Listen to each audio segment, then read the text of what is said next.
All right, let's get started tonight. And ladies, you're joining us tonight. Nirma is out of town. She's in New York visiting her mother. You should pray for her mother. Her mother's on the list on the backside there, I believe. And Rafaela Rodriguez, struggling with dementia. So it's good that Nirma gets a chance to get back and see her from time to time.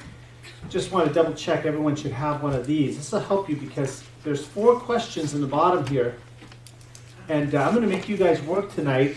We're going to read the passage in 1 Chronicles chapter 16. We're not going to read the whole chapter, just verses 8 through 35, 36.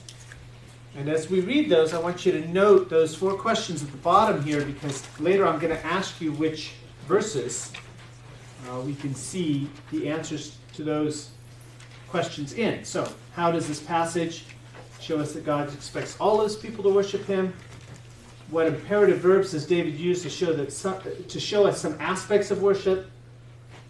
Which verses show us David worshiping God for who He is? And then what is the significance of the people being few in number? We may not get to that last question because we may be busy discussing the others. And this is, again, focusing on worship. We had a Bible study about this last week, but we've also had 2 Sunday nights when I've spoken about this.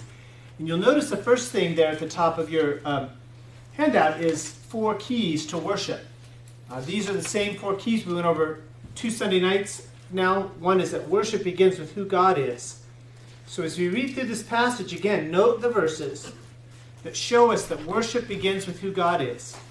And then worship requires us to have an adequate understanding of who we are and who man is.